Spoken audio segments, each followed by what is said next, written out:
Imagine a small American town with a church, a school, a main street, just like any other. The kind of place where everyone knows your name. Now, imagine that town just disappears, not in an instant, but slowly, over decades. Buildings crumble, roads crack, and the ground itself starts to breathe smoke. This isn't a ghost story. This is the true story of Centralia, Pennsylvania, and it's a town you can still visit, if you dare. The year was 1962.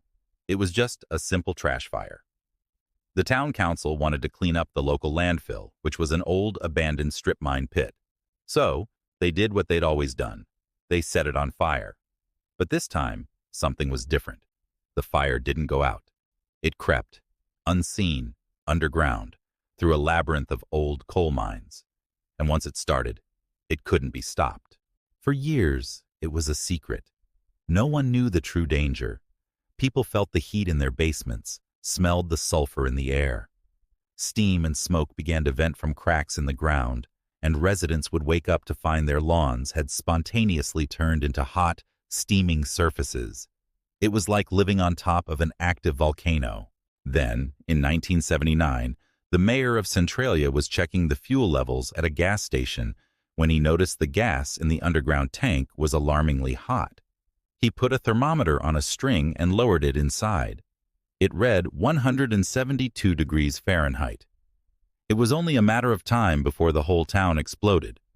But the final turning point came in 1981 with a 12-year-old boy named Todd Domboski. He was playing in his grandmother's backyard when the ground just opened up. A 150-foot deep sinkhole appeared beneath his feet. He clung to the roots of a tree as smoke and carbon monoxide filled the air around him. Luckily, his cousin pulled him out. He survived, but the message was clear. The ground was not safe. The government stepped in. They offered a full buyout and relocation for all residents. The town was condemned. Most people took the money and left, but a handful of families refused. They watched as their neighbors' homes were torn down, their community slowly erased from the map. They were the last holdouts, a stubborn few who believed their home was worth fighting for. Today, Centralia is a ghost town, but not in the way you think. There are no ghosts, just a handful of people who live there, their homes standing as silent monuments to what once was. The streets are cracked and covered in graffiti, and the famous Graffiti Highway, an abandoned stretch of road, is now a local landmark. The fire still burns.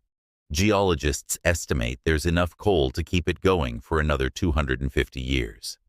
So, while you can visit the ruins of Centralia, you can't truly stay, because beneath your feet, the fire is still waiting.